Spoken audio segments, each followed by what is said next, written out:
deseo presentarles algo que probablemente no es común, hablar del cuerpo, de la materia en la vida eterna.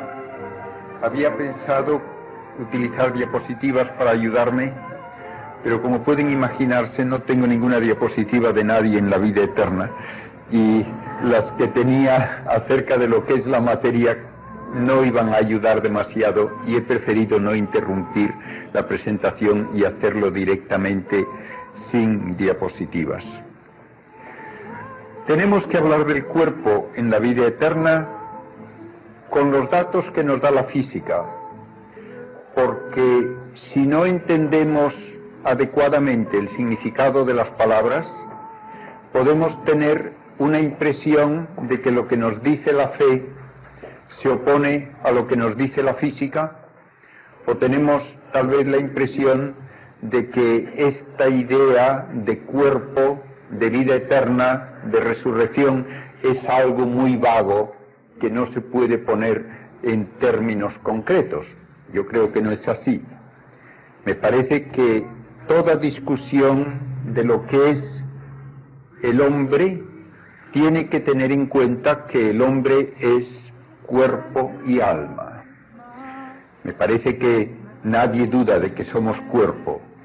Me parece que también no hay posibilidad lógica de dudar que tenemos una realidad superior al cuerpo, que es el espíritu. Si no se dan las dos cosas, no hay persona humana. Por lo tanto, si hemos de hablar de una vida eterna de la persona humana, tenemos que entender cómo vamos a seguir siendo lo que somos, una realidad material, cuerpo, con una realidad espiritual, alma, de tal manera que se dan las funciones propias de ambos, y esas funciones determinan lo que es la actividad humana. La vida eterna se nos promete en la fe, con el ejemplo de la vida de Cristo resucitado. Es el único caso en que hay una descripción de lo que será la vida de cada uno de nosotros después de la muerte. Por tanto, tenemos que prestar atención al relato evangélico para saber cómo es, en cuanto es posible saberlo, ese nuevo modo de existir que llamamos la resurrección. Solamente la fe nos dice que Cristo y María existen ya de esa forma. Hace 50 años se definió el dogma de la Asunción, en que la Iglesia presentó como verdad revelada para nuestra fe que María en cuerpo y alma está ya gozando de esa nueva vida eterna, la vida eterna que Cristo mostró a sus discípulos después de los 3 días de su muerte. Entre gente, incluso gente piadosa, incluso gente que tiene formación teológica católica, en años recientes ha habido una tendencia muy extraña a jugar con el concepto de resurrección, de tal manera que prácticamente se niega. Yo recuerdo la sorpresa que tuve cuando, queriendo hablar de este tema en Estados Unidos, en Washington, me referí a la Enciclopedia Católica de Estados Unidos. Busqué la palabra resurrección y encontré esta definición absurda.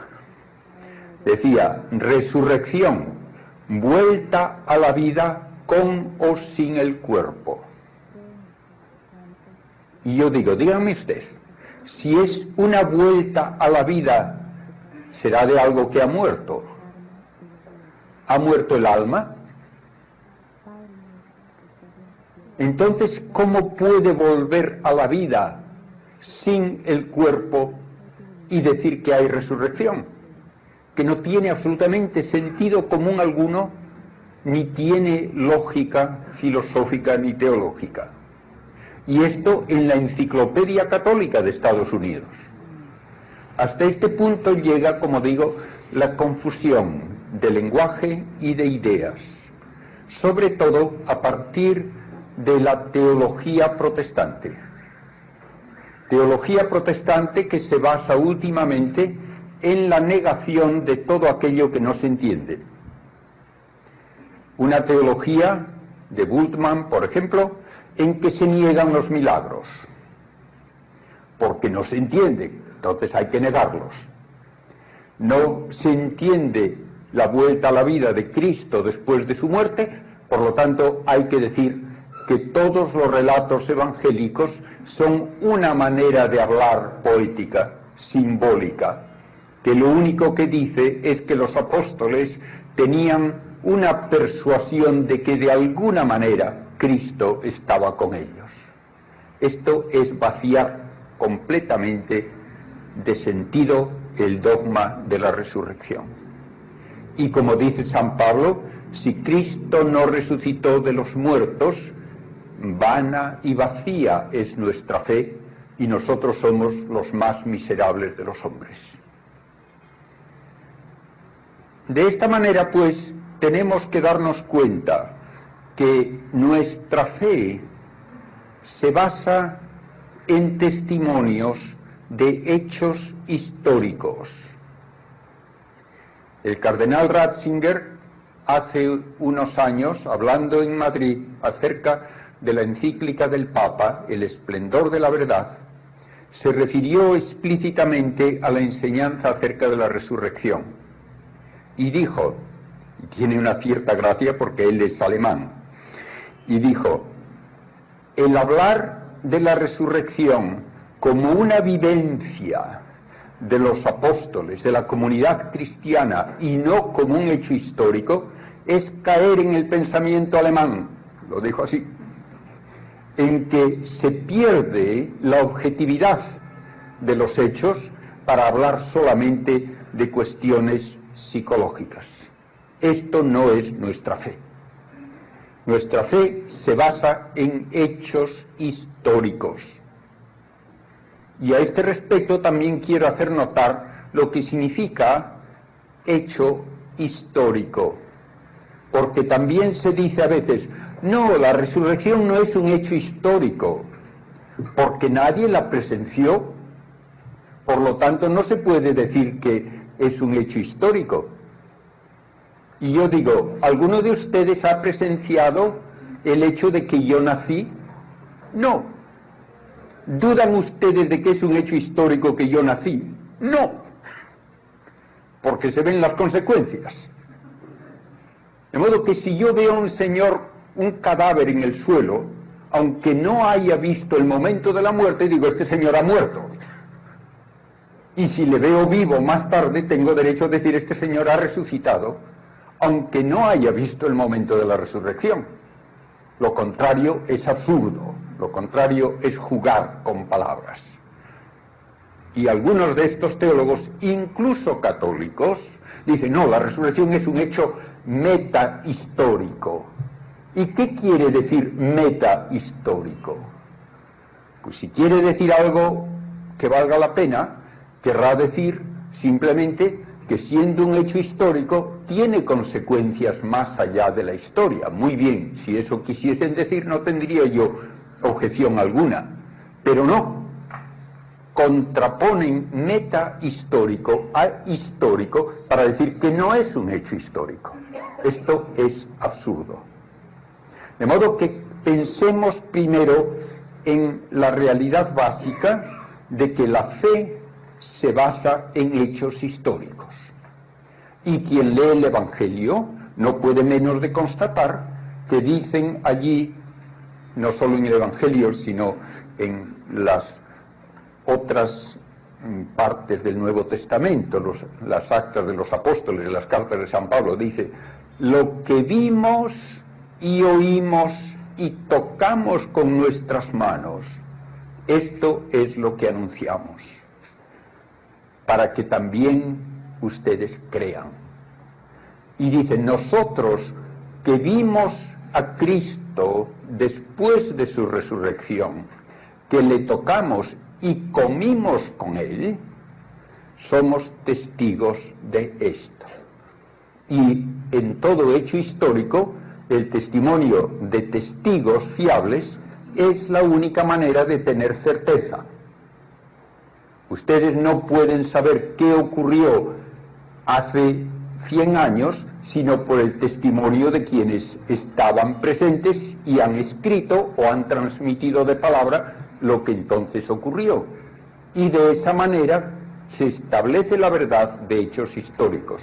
Pues bien, tenemos testigos, los apóstoles, que son capaces de testificar lo que vieron y tocaron, y que fueron tan sinceros en su testimonio que dieron su vida por él. De modo que el hecho de la fe tiene que basarse en pruebas históricas. Y estoy insistiendo en esto porque aun entre gente muy piadosa hay veces la impresión de que la fe se tiene sin pruebas, porque sí. No puede ser así. Dios nos ha hecho racionales, y el creer sin pruebas es irracional, es absurdo. Si uno cree algo sin pruebas para ello, está actuando irracionalmente. Tenemos que tener pruebas, y estas pruebas de carácter histórico se ven precisamente en el testimonio de testigos fiables que dieron ese testimonio incluso a costa de su vida. Vamos pues ya estableciendo que el hecho de la resurrección tiene que ser un hecho histórico, si no, nuestra fe sería vacía. Vamos a establecer primero en qué consiste la realidad del hombre y, por tanto, qué puede significar el hecho de la resurrección. Primeramente, permítanme hacer notar que hablamos de una resurrección que transforma el modo de existir del hombre. No se trata, por lo tanto, de una mera extensión del tiempo de vida. Cuando Cristo resucitó a Lázaro, le añadió años de vida, pero Lázaro se murió, igual que todos los demás, más tarde. Cuando Cristo resucitó al hijo de la viuda de Naín, lo mismo. No se trata de este tipo de resurrección del que estamos hablando. Aunque es verdad que se usa la misma palabra, y el que se usa la misma palabra debe ya indicarnos algo. Porque si Cristo hubiese resucitado al hijo de la viuda de Naín sin cuerpo, no le hubiese hecho ninguna gracia a la mamá. No podría decir nadie que había resucitado al hijo. De modo que si en el caso de una resurrección temporal tiene que ser la totalidad de la persona humana la que se encuentra viva, también en la resurrección al fin de los tiempos y en la resurrección de Cristo. Pero vamos a hablar ahora de lo que es el hombre. En el hombre se da, naturalmente, una estructura material orgánica. Es parecida a la de los demás seres vivientes de la tierra, de los animales. Utilizamos los mismos compuestos químicos, tenemos las mismas funciones de alimentación, tenemos el mismo metabolismo, y todo esto indica que somos parte de una cadena de seres vivientes que se ha desarrollado en la Tierra utilizando las fuerzas de la materia para producir lo que llamamos actividad vital. Actividad vital que es el crecimiento, que es la nutrición, que es el poder también reproducirse, etc. Bien, esto ocurre en el hombre sin lugar a duda, pero no es eso todo lo que hay en el hombre. En el hombre tenemos también una actividad que no se encuentra en los animales: la actividad de pensamiento y de actividad libre. ¿En qué se nota esta actividad? En que buscamos, con un interés que ningún animal tiene, lo intangible, la verdad, la belleza y el bien. Esto es lo propio de la actividad humana. Queremos conocer, y queremos conocer incluso lo abstracto, de modo que aun la ciencia que trata de la materia tiene que pasar a un nivel de abstracción en que lo que se estudia ya no entra por los sentidos. Cuando yo estudio, por ejemplo, el concepto de átomo en física, sé perfectamente lo que quiere decir esa palabra y qué es lo que estoy estudiando, pero nunca he visto un átomo ni lo veré jamás. Cuando yo estudio en filosofía el concepto de deber, tampoco puedo decir que es algo que me entra por los sentidos. Es algo de orden totalmente no material, es de orden abstracto. Y sin embargo, por el concepto de deber, una persona da la vida. De modo que se va incluso contra los instintos más básicos por algo que no puede ser de orden material, que no puede notarse ni percibirse por los sentidos. El concepto de patria es un concepto abstracto. El concepto mismo de Dios es un concepto que no me entra por los sentidos, y sin embargo ya lo creo que tiene importancia y tiene significado.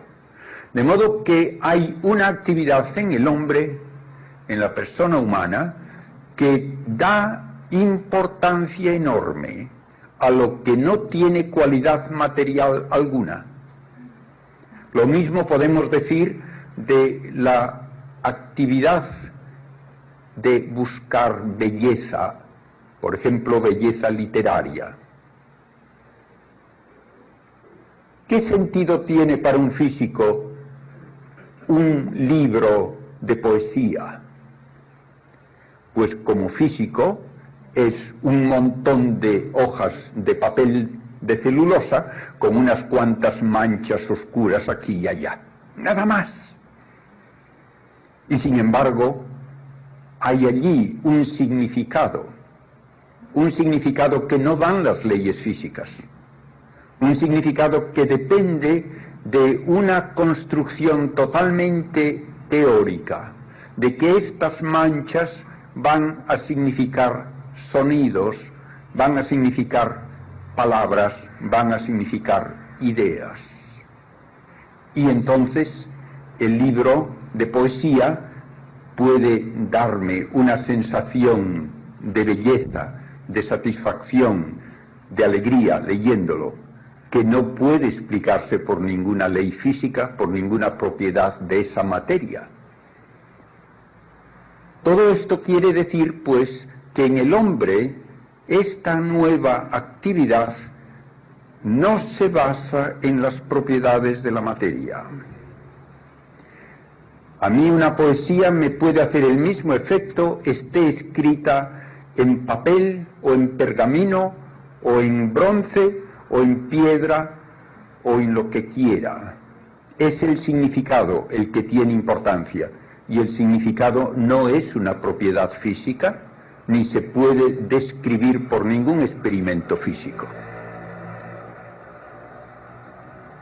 ¿Qué es lo que yo conozco más ciertamente? Lo que conozco más ciertamente es que estoy conociendo.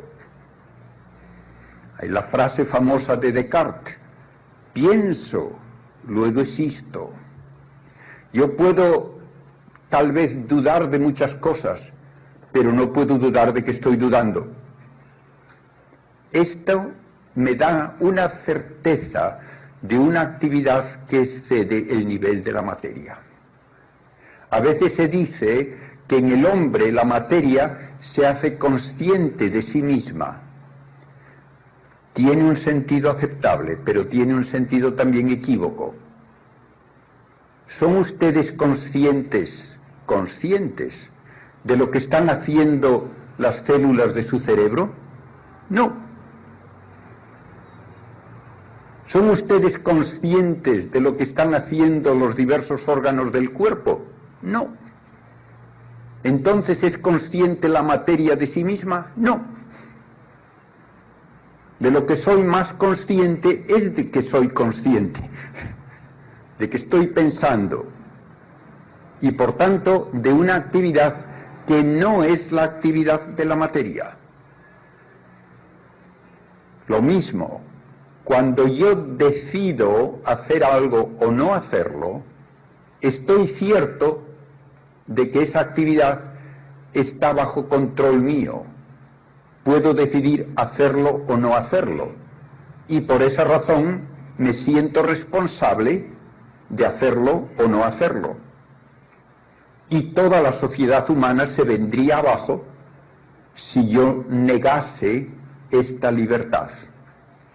Porque quien niega la libertad del hombre o le reduce a una especie de máquina que hace las cosas automáticamente, o tiene que decir que todo aquello que nos parece hacemos libremente es un sueño, es una ilusión. Y entonces en ambos casos se viene abajo la sociedad, porque si no hay libertad no puede haber responsabilidad, y si no hay responsabilidad entonces nadie puede ser obligado ni se le puede pedir que haga una cosa u otra. Entonces no habría posibilidad de decir que nada es un crimen, ni habría responsabilidad ante el Estado, ni ante la familia, ni ante otros. De modo que establezcamos bien claramente que en el hombre hay dos niveles de actividad que son de dos órdenes distintos, totalmente distintos. A estos dos niveles de actividad deben corresponder dos principios de actividad. Uno, un principio material, otro, un principio no material, porque no tiene propiedad alguna de la materia.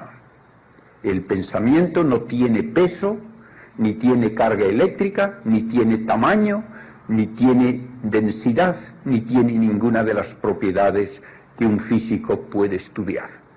Y lo mismo se puede decir de un acto de la voluntad. Sin embargo, una vez establecido esto, también tenemos que decir con igual fuerza que el hombre no es dos realidades yuxtapuestas como pegadas artificialmente. Lo que hace el cuerpo afecta las actividades espirituales y lo que hace el espíritu afecta también al cuerpo. Cuando ustedes tienen un dolor de cabeza no pueden pensar bien. Cuando ustedes tienen una preocupación pueden terminar con una úlcera de estómago. El cuerpo influye en el espíritu y el espíritu influye también en el cuerpo. Esto filosóficamente se expresa diciendo que el hombre es un único ser, compuesto de dos realidades que se intercompenetran de tal manera que cuando yo digo yo, puedo poner a continuación un hecho espiritual o un hecho material y el sujeto es el mismo. Yo puedo decir yo pienso, yo quiero, yo tengo hambre, yo camino. El yo es el mismo. Esto también nos hace pensar en la realidad precisamente de la encarnación, en que Cristo, diciendo yo muero, yo existo antes que Abraham, yo resucitaré al tercer día, está hablando en un nivel simultáneamente de Dios y de hombre. El sujeto es solamente uno. Y porque es un sujeto que es Dios, la persona divina, por eso su muerte tiene valor redentor. Pero porque es hombre, puede morir, que como Dios no podía. De modo que tenemos en la fe precisamente la base de nuestra redención en una unidad de dos naturalezas distintas, cada una de las cuales tiene operaciones propias, la naturaleza divina, la naturaleza humana, y porque se da esa unidad se puede dar la redención.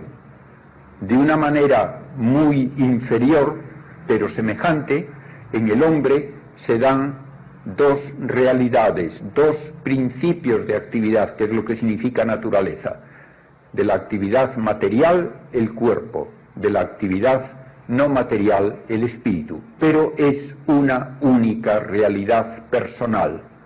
La persona humana tiene que tener ambas realidades. Esto es importante en contraposición a ideas o bien de reduccionismo materialista o espiritualista, o con respecto a ideas de tipo oriental que están bastante de moda hoy día, en que se viene a decir que el ideal de la asceta es liberarse del cuerpo, porque el cuerpo se considera un peso para el espíritu, algo que impide el desarrollo de la persona. Esto es falso. El cuerpo es necesario para que haya una persona humana. Una vez que hemos establecido, pues, que el hombre solamente es persona total, con cuerpo y alma, podemos preguntarnos ¿qué es el cuerpo? Y aquí es donde entran en juego datos e ideas de la ciencia moderna que nos pueden ayudar a evitar malentendidos. Primeramente, el cuerpo, como palabra que se puede usar en el lenguaje normal, pero también en el lenguaje científico técnico, el cuerpo es siempre una estructura material. No tiene sentido ni físico ni filosófico el hablar de un cuerpo inmaterial. Es una contradicción verbal. Cuerpo es una estructura material necesariamente. Por tanto, ya el decir que resucitamos con un cuerpo que no es material es absurdo. Es algo así como un círculo cuadrado. No puede ser. O no hay cuerpo, o si hay cuerpo, tiene que ser una estructura material. ¿Y qué me dice la física que es la materia? Primeramente, tengamos en cuenta que la física solamente define a las cosas que estudia por sus operaciones. No sabemos lo que es algo directamente. Solamente podemos saber lo que hace. Y por lo que hace lo definimos. ¿Qué es un protón? El físico dirá, es algo que tiene esta manera de actuar, que tiene esta masa, que tiene esta carga eléctrica. Eso es el protón. ¿Y qué es el electrón? Es otro algo que tiene estas propiedades. Pues bien, de esta manera se puede decir que la materia, el cuerpo animado o inanimado, porque también utilizamos la palabra cuerpo para una piedra, y decimos los cuerpos se atraen y hablamos de los astros, por ejemplo, por la gravitación. El cuerpo es algo que tiene actividad, que es como lo conocemos, por medio de 4 fuerzas, que llamamos 4 interacciones la gravitatoria, la electromagnética, nuclear fuerte y nuclear débil. Nada más. Puede parecer sorprendente que para el físico todo cuanto ocurre en el universo, todo, tiene que ocurrir por alguna de estas 4 interacciones o sus combinaciones.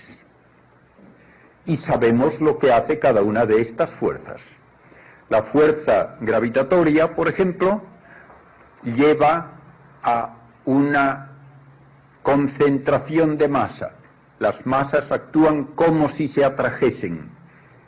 Es lo que decía ya Newton.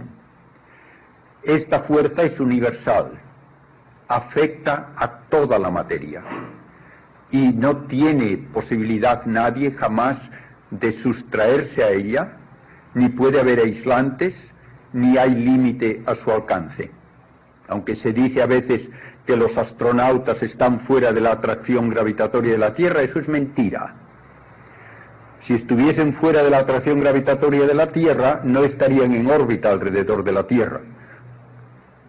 De modo que la gravedad lo único que hace es causar esta atracción que lleva a los cuerpos a unirse en masas de cada vez mayor tamaño si no hay una energía, otra fuerza que lo impida.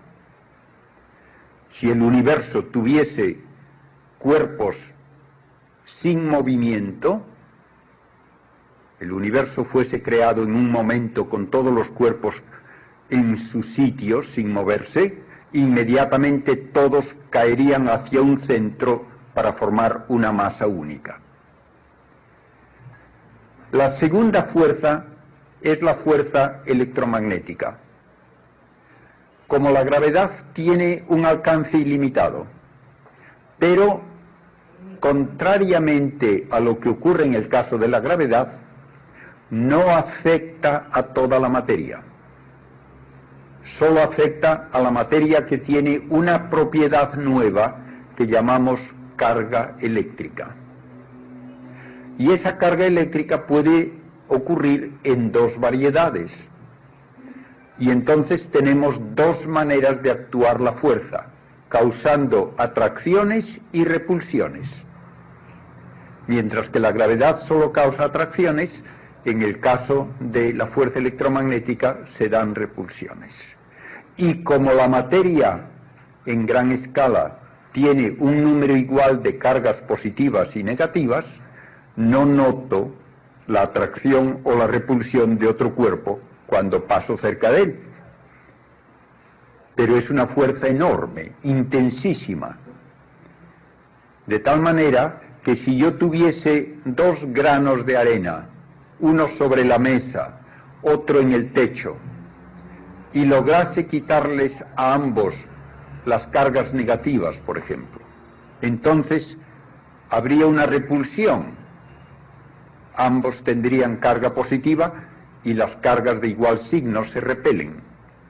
Para evitar que el grano de arena en el techo saliese despedido al espacio, tendría que colgar de él 3 millones de toneladas. Tan enorme es la fuerza electromagnética. Y esta fuerza electromagnética es la que da cohesión a la materia de nuestra experiencia. Una piedra es un conjunto de partículas con carga eléctrica unidas por esa atracción fortísima. Es la que produce también toda la química. Las moléculas son resultado de atracciones entre átomos que ocurren por la carga eléctrica de sus electrones. Y como la química es la base de la biología, eso quiere decir que mi cuerpo es un conjunto de partículas con carga eléctrica unidas en moléculas que forman compuestos cada vez más complejos. Sin la fuerza electromagnética no podría haber vida, porque la vida exige una estructura muy compleja. Por ejemplo, la molécula de ADN tiene más de 10.000 millones de átomos que tienen que estar unidos en una cohesión muy firme para que una generación tras otra se mantenga esa molécula donde está codificada la herencia, las instrucciones, las propiedades para el nuevo organismo. Esto quiere decir que cuando yo observo un cuerpo que me parece sólido, por ejemplo, un trozo de metal, y lo toco y digo, esto es sólido, esto es duro, al nivel atómico no es verdad. Esto es una colección de partículas separadas entre sí por distancias que a escala reducida son tan grandes como la que hay entre los planetas. Y estas partículas, moviéndose a velocidades increíbles, están dando esta estructura que no es dura ni sólida, sino que es casi todo vacío. Y me da la impresión de dureza porque cuando quiero poner mi dedo a través de ella, aparecen estas fuerzas de repulsión de tipo eléctrico que no permiten que mi dedo penetre. Pero no hay nada sólido. La materia, incluso la materia de mi cuerpo, es una nube de partículas en movimiento rapidísimo. Y si yo pudiese eliminar los espacios vacíos entre ellas, toda la materia de mi cuerpo no se vería con ningún microscopio. Esto es extraño, ¿verdad? Y cuesta trabajo creer que es así, pero ningún físico lo duda. Tenemos pruebas de que es así. Por tanto, ya pensemos en algunas de las propiedades que atribuimos espontáneamente a la materia. Decimos, la materia tiene que ser impenetrable. Donde hay un cuerpo no se puede meter otro. Eso no es verdad. Lo único que hace falta es una presión suficiente. Pero en astronomía hablamos de una estrella como el Sol que termina su evolución y entonces una masa como la del Sol, 333.000 veces la masa de la Tierra, queda reducida a una esfera del tamaño de la Tierra. Y se tiene entonces una densidad tal que si yo trajese aquí a la Tierra 1 centímetro cúbico del centro de ese cadáver de estrella, pesaría 50 toneladas. Y todavía hay mucho hueco. Y si una estrella termina con más masa que eso, más de 1,5 veces la masa del Sol aproximadamente, entonces toda esa masa, que sería equivalente a 500.000 de tierras, quedaría en una esfera que cabría dentro de los límites de la ciudad de Lima, de sobra. Tendría un radio de unos 10 a 20 kilómetros. Y un trozo del tamaño de 1 centímetro cúbico traído a la superficie de la Tierra pesaría más de 1.000 millones de toneladas. Y esto no es el límite todavía, porque hay una situación prevista por la física y confirmada por datos experimentales que dice que si ese cadáver de estrella tiene más de 3 veces la masa del Sol, 1.000.000 de veces la masa de la Tierra, entonces se contrae sin límite y se forma lo que llamamos un agujero negro, en que la materia puede ir hacia radio cero. De modo que no es verdad que la materia es impenetrable. Se puede comprimir sin límite. Esto es lo que me dice la física. ¿Qué más me dice la física que me hace dudar de todo lo que me dice el sentido común?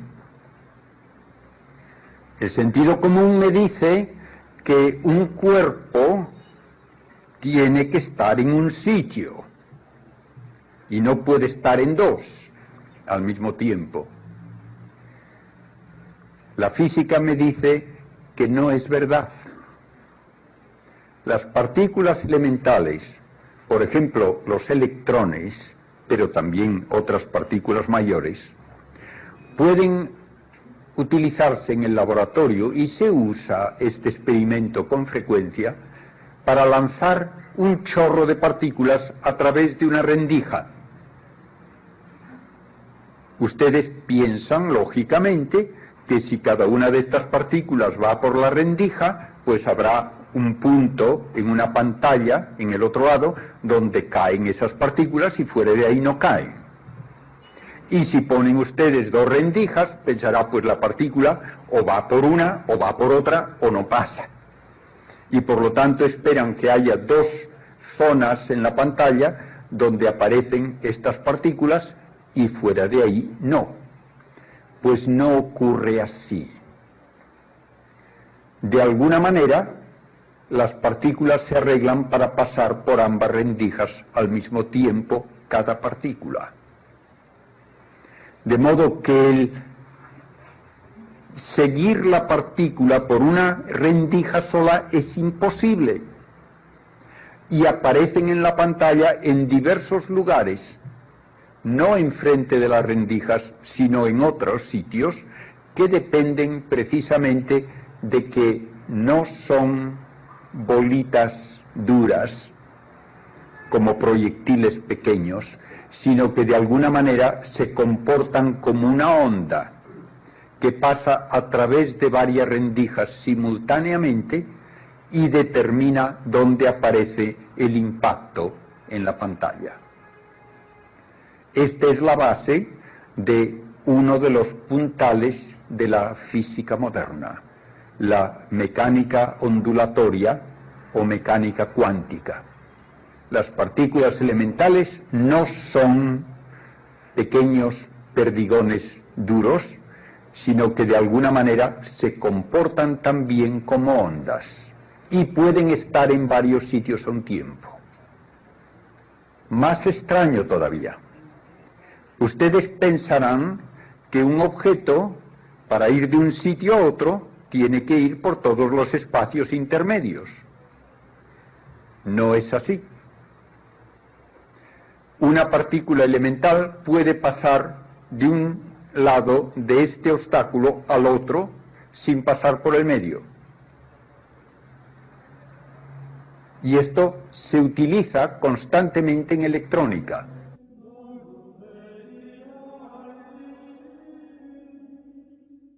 Hay unos componentes de aparatos electrónicos, sean cassettes, sean radios, sean computadoras, que se llaman diodos de túnel. Estos diodos de túnel se basan en que los electrones pasan de un sitio a otro sin pasar por el medio.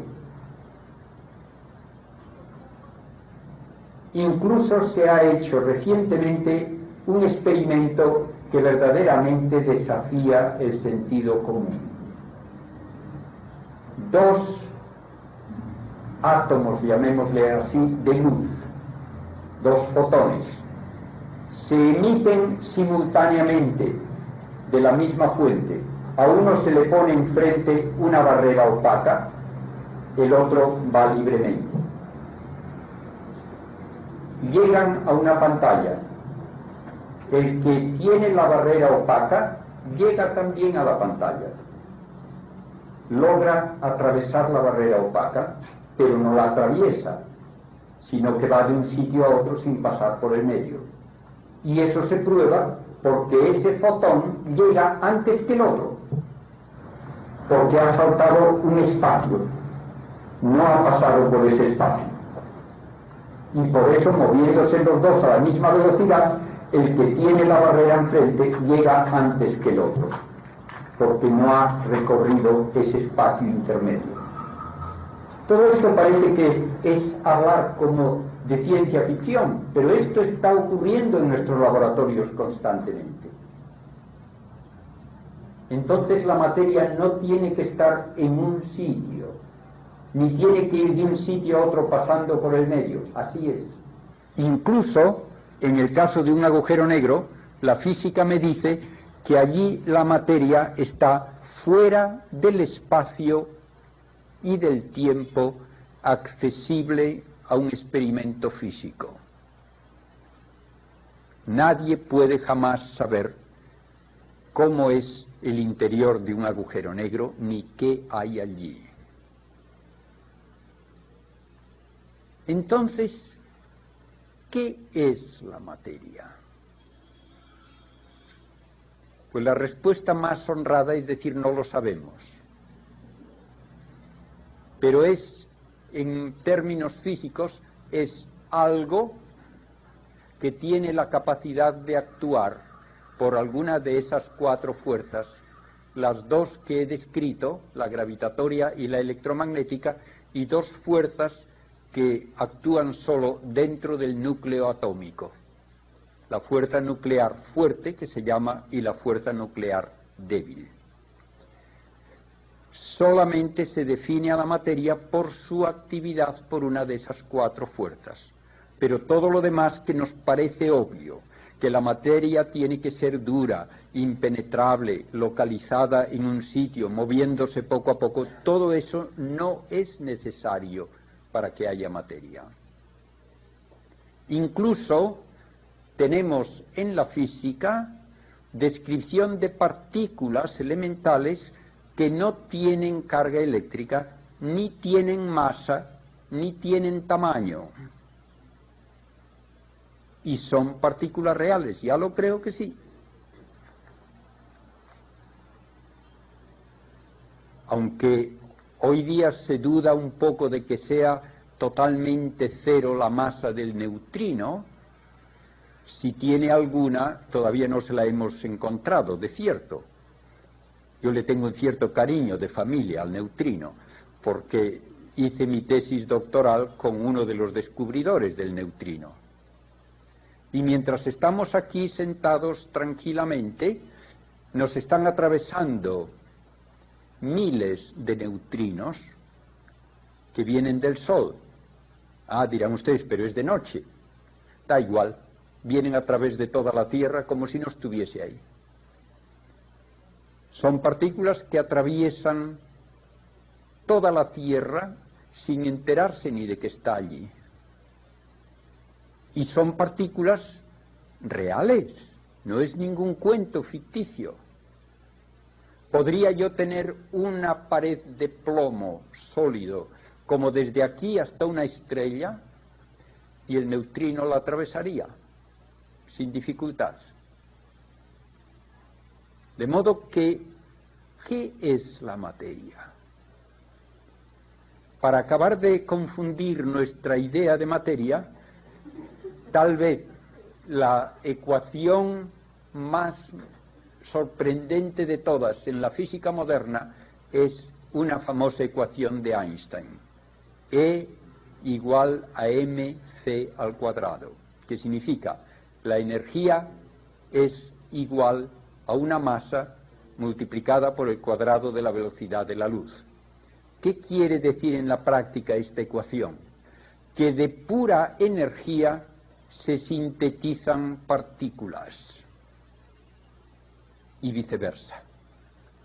¿Y qué clase de energía es esa que puede convertirse en partículas? Cualquiera. Imagínense ustedes que yo le diese con una raqueta de tenis un golpe muy fuerte a la pelota y que de la energía del golpe se sintetizase una docena de pelotas, de modo que en lugar de rebotar una, rebotan 13. Les parecería imposible. ¿Cómo se van a sintetizar pelotas a base de un golpe? Pues esto ocurre. y ocurre constantemente. Llegan del espacio partículas elementales con enorme energía que chocan con los átomos de la alta atmósfera, y de la energía del impacto se sintetizan miles de partículas que llegan hasta la Tierra y se recogen a lo mejor en un área de varios kilómetros cuadrados. Entonces, ¿qué diferencia hay entre energía y partículas? Porque la gente normalmente dice, bueno, una cosa es la materia y otra la energía. Pues no es así. Materia y energía no son dos realidades distintas. Todo es materia. Son dos formas distintas de materia, partículas y energía, y son intercambiables completamente. Entonces, ¿qué es la materia? Si tenemos una manera de hablar en física que no es demostrable, pero que abraza todas estas ideas, terminamos sugiriendo, no enseñando como cierto, pero sugiriendo que hay una realidad básica, que es lo que llamamos el vacío físico. Y eso es la realidad más básica. Y si ese vacío físico tiene una distorsión extraña, muy concentrada, lo percibo como una partícula. Y si esa distorsión es como más diluida, lo percibo como energía. Pero últimamente, lo único que puedo decir de la materia en todas sus formas es que se ve afectada por alguna, al menos, de esas fuerzas. La gravedad, por lo menos, afecta a todo, al vacío físico, a las partículas y a la energía. Un rayo de luz se cae, lo mismo que una pelota que yo lanzo. Lo que pasa que como el rayo de luz se está moviendo a 300.000 kilómetros por segundo, pues no le noto que se cae en las distancias en que yo puedo medir. Pero en observaciones astronómicas sí se nota que la luz se cae y sigue una trayectoria que no es la línea recta, sino que es, como de todo cuerpo que se cae, una curva. Lo único, pues, que me queda de la materia es, como definición, su capacidad de actividad, porque a lo mejor no está haciendo nada a otra materia en ese momento, pero tiene la capacidad, y esa capacidad es la que define a la materia. Entonces, tengo que repensar lo que es mi cuerpo. Podría decir al menos, bien, todo esto me dice que yo no sé lo que es un electrón, no sé lo que es un protón, no sé lo que es un neutrón, pero sé que los tengo. Y sé que tengo tantos y peso tanto y tienen tales dimensiones mis órganos y demás, eso me basta. Pues yo quiero tener todos estos cuando tenga mi cuerpo en la resurrección. Piense un momento. ¿Tiene usted los mismos átomos hoy que ayer? No. Estamos en constante cambio de metabolismo. Todos los días perdemos una cantidad importante de átomos, incluso de células. Pero eso no impide el que yo diga yo soy el mismo que ayer. Y soy el mismo que hace muchos años era un bebé. Y soy el mismo que ha cambiado mucho en todo lo que es la estructura corporal a lo largo de mi vida. Pero sigo diciendo, es mi cuerpo, es el mismo. Entonces, obviamente, cuando digo mi cuerpo, no quiero decir un conjunto concreto de átomos. porque no puedo mantener ese conjunto de átomos de un día para otro, mucho menos de un año para otro. Entonces, cuando hable de la resurrección, ¿de qué cuerpo hablo?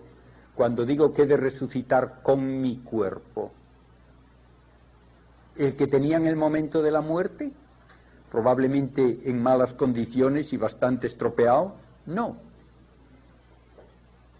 ¿Y el que se muere de bebé va a tener por toda la eternidad ese cuerpo de bebé? No.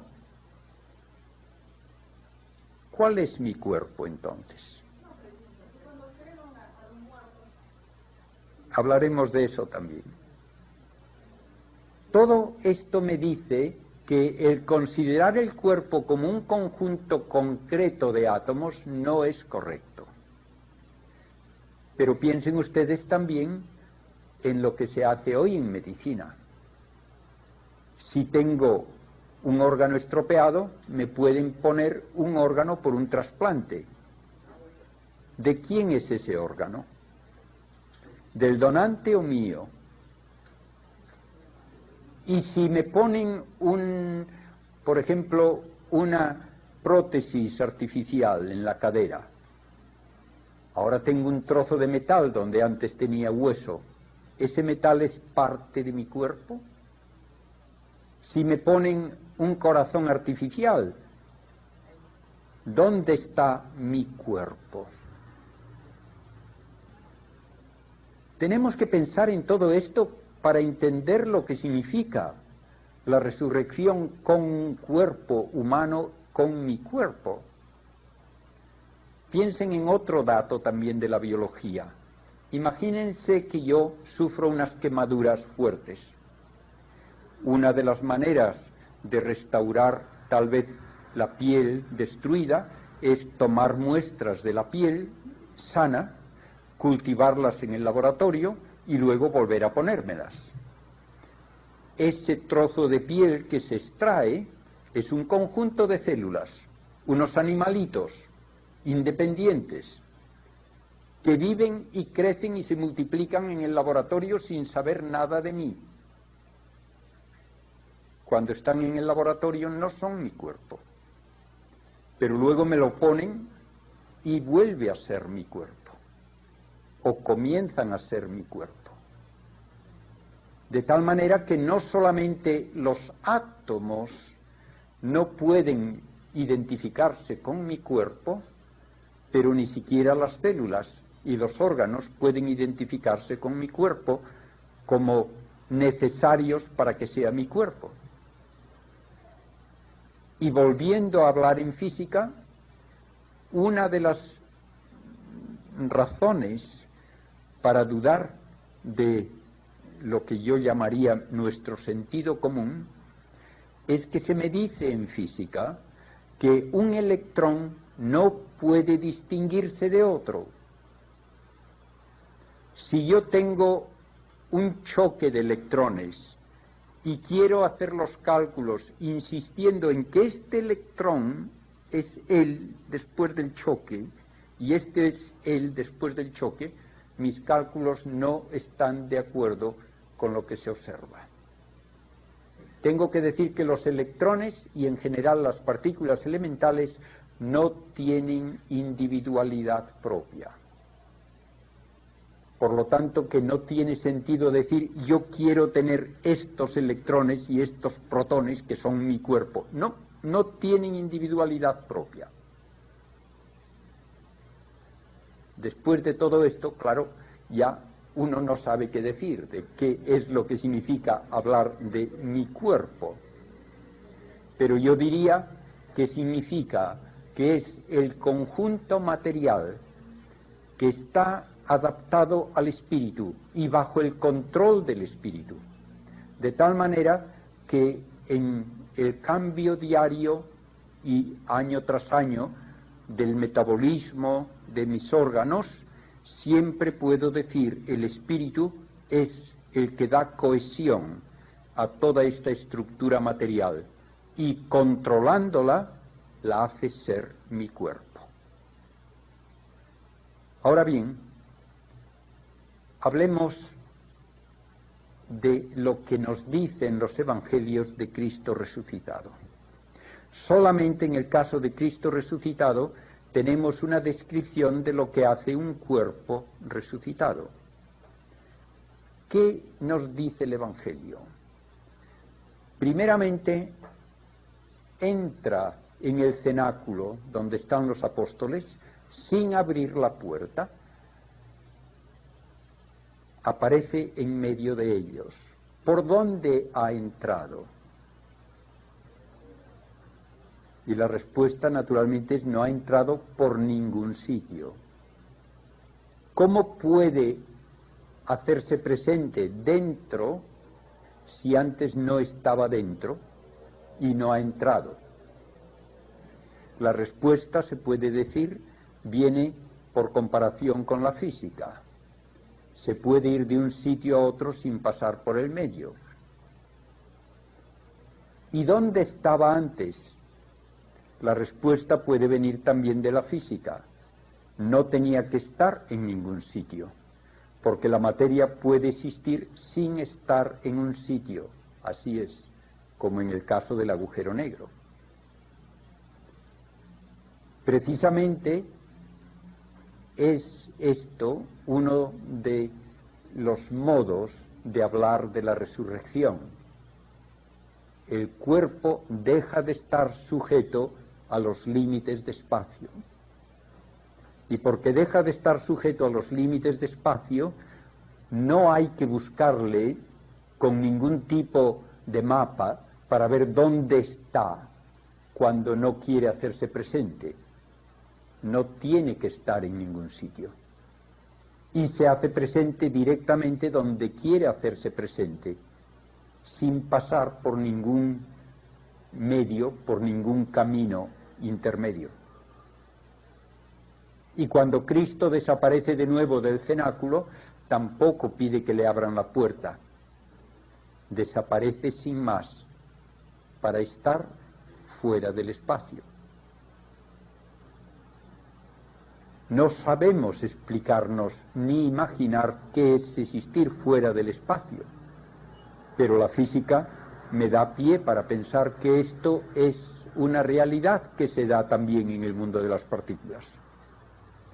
Pero cuando Cristo se hace presente, tiene su cuerpo, ya lo creo que sí, y se le toca, ya lo creo que sí, y puede comer, sí, y come, porque es un cuerpo real, y tiene la capacidad, por lo tanto, de hacer lo que se hace por medio de esas 4 fuerzas que definen a la materia.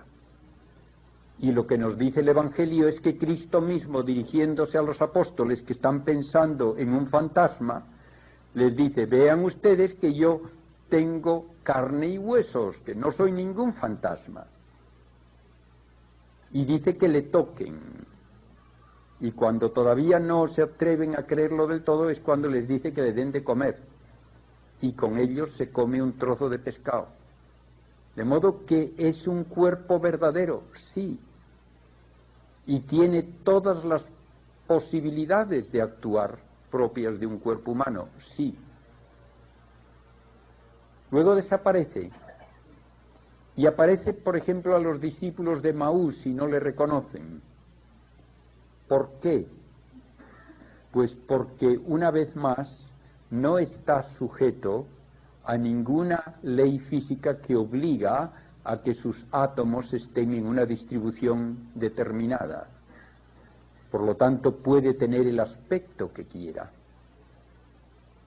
No es necesariamente el cuerpo de Cristo el que tiene que tener tales dimensiones en cada uno de sus rasgos. Puede él tener su propio cuerpo, pero puede controlar completamente cómo se muestra y a quién se muestra y en qué forma se muestra. Si quieren que se lo diga de una manera analógica y breve, cuando nosotros vivimos en nuestra vida mortal y normal, ¿cómo actúa el espíritu nuestro? Pues no actúa con la libertad propia de un espíritu, porque un espíritu no está sujeto a leyes físicas, ni está sujeto a espacio, ni está sujeto a límites de movimiento ni de tiempo. Un ángel, Dios, como espíritus puros, no están sujetos a este cambio espacio-temporal que es propio de la materia. Sin embargo, nuestro espíritu se ve obligado a actuar casi como materia, en el sentido de que yo estoy aquí y por mucho que lo piense, mi espíritu no va a estar en Miami. Está aquí. Y por mucho que me esfuerce, no puedo actuar sino en un tiempo en el que me cuesta trabajo y esfuerzo y tiempo el aprender algo, o el hacer un raciocinio filosófico, o el utilizar simplemente la capacidad de razonar en la vida diaria, de absorber la belleza de una poesía, de aprender una ley física. Todo esto me lleva tiempo. Por lo tanto, mi espíritu está limitado por su unión a la materia, y el espíritu actúa casi a modo de materia, constreñido por los límites de espacio y tiempo. Pues bien, esto, que es la realidad de nuestra vida, se cambia del revés después de la resurrección. Entonces es el espíritu el que manda y hace que la materia exista a modo de espíritu, libre de esas ataduras, de esos límites de espacio y tiempo. Y esto es el único significado lógico que tiene la frase de San Pablo: se siembra un cuerpo material, resucita un cuerpo espiritual. Cuerpo es el sustantivo, es el nombre, por lo tanto es estructura material, pero actúa ya a modo de espíritu. Y porque actúa a modo de espíritu, el espíritu puede determinar que se haga o no visible en una forma o en otra, en un sitio o en otro, en un momento o en otro. El cuerpo está totalmente subordinado al espíritu. Y como estará fuera del tiempo, eso quiere decir que no hay desgaste, no hay metabolismo, no hay ningún tipo de necesidad de renovar estructuras ni de conseguir energía con alimentos. Y Cristo lo dijo también a los saduceos, hablando del matrimonio. En este mundo es necesario el matrimonio para perpetuar la raza humana, pero después de la resurrección no, porque no hay desgaste ni hay muerte. Tenemos así un modo de existir que no podemos imaginar, porque toda nuestra imaginación se basa en los datos de los sentidos, y los datos de los sentidos son datos de espacio y tiempo. Y hablamos ahora de una existencia fuera del espacio, fuera del tiempo. Porque el existir en la eternidad no es existir en un tiempo muy largo. Dios no existe en un tiempo largo ni corto. No existe en el tiempo. Existe de otra manera. Y esa es la existencia que se nos promete en la resurrección, a toda la realidad humana, no solo al espíritu, sino también al cuerpo. De esta manera se puede entender un poco lo que significa la resurrección. No es un volver a la vida con las limitaciones y las propiedades de la materia sujeta a espacio y tiempo, sino que es comenzar a vivir con el modo de vida propio del espíritu, con una libertad total de toda ley física, de todo desgaste, de todo cambio. Y así, cuando hablamos de que estamos llamados a una resurrección con el mismo cuerpo que tenemos, eso no depende de que se guarden uno a uno todos los átomos en una tumba. Y da lo mismo que el cuerpo se haya destruido porque se pudre en una tumba o que se destruye porque hay un incendio o porque lo incineran, da igual. Todo eso no tiene importancia, porque lo que resucita es una estructura hecha, digamos, a medida de mi espíritu, a partir de ese sustrato imposible de imaginar que hemos llamado el vacío físico, cuyas deformaciones llamamos partículas, que no se puede distinguir una de otra últimamente y que no se pueden distinguir de esas otras que llamamos energía.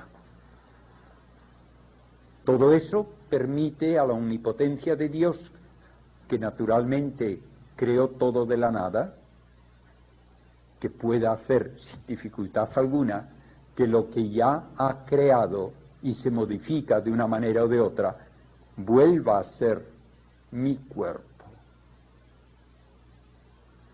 Todo esto también lo debemos tener en cuenta cuando hablamos de otra verdad de la fe, que es la Eucaristía. Cristo preparó para el anuncio de la Eucaristía con una serie de milagros que demostraban su control completo sobre la realidad física.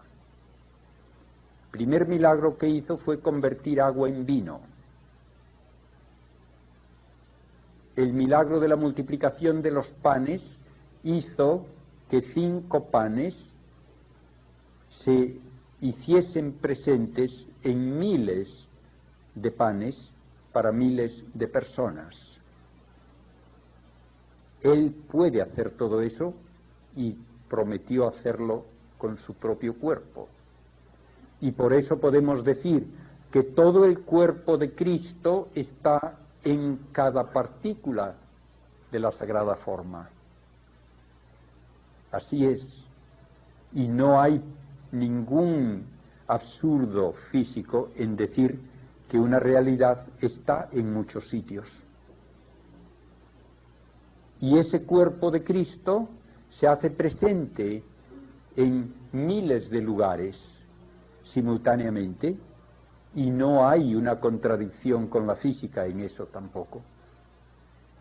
Y está fuera del espacio y del tiempo en el sentido de que no le afecta lo que ocurre a su alrededor, ni lo que se le hace a él.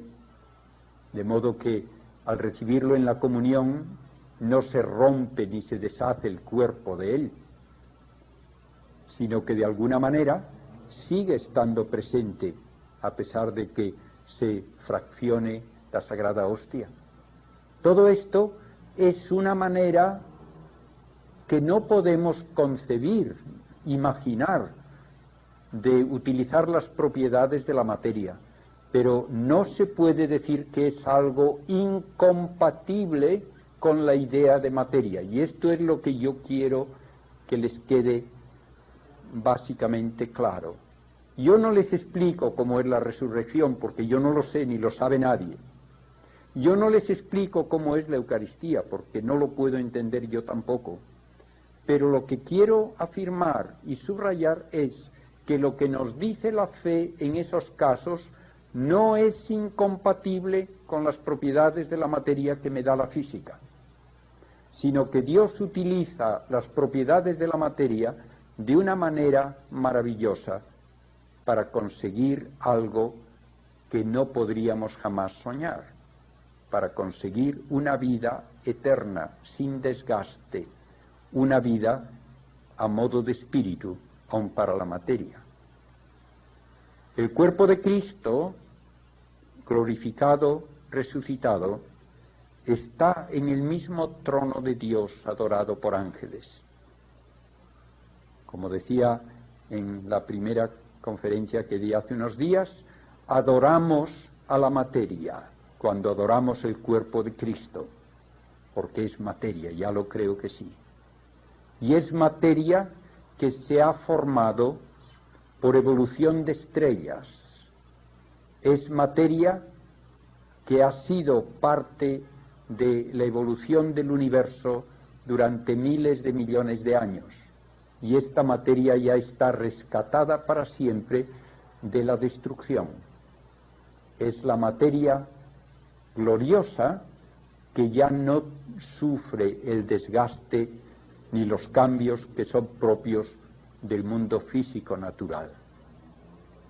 Todo aquello que es el hombre, por lo tanto, está llamado a ser glorificado, está llamado a ser transformado en un nuevo modo de vida que se puede simplemente describir como diciendo que es el modo de vida propio de Dios. Existir en una eternidad donde ya no hay envejecimiento, ni desgaste, ni cambio que nos deshaga de alguna manera lo que somos.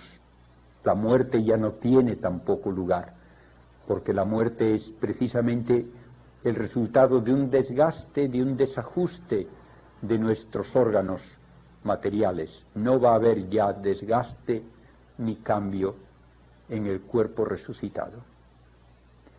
Y para terminar, les diré algo que me pareció muy bonito.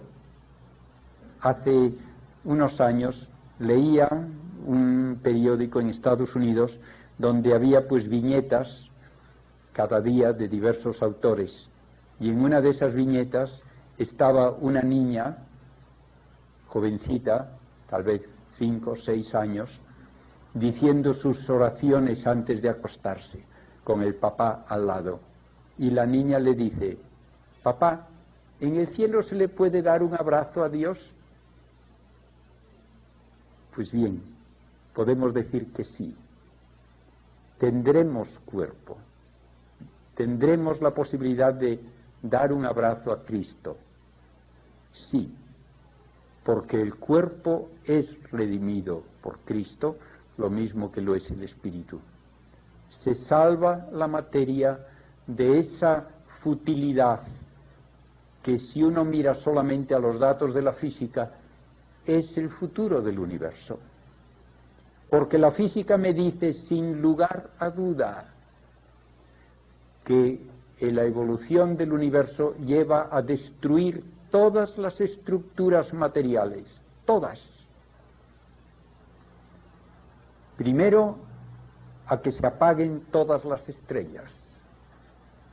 Luego, que esos cuerpos oscuros y fríos terminen deshaciéndose hasta que el estado final que la física puede predecir es un vacío oscuro y frío, donde en el volumen en que ahora hay tal vez 100.000 millones de estrellas, habrá entonces solamente un electrón.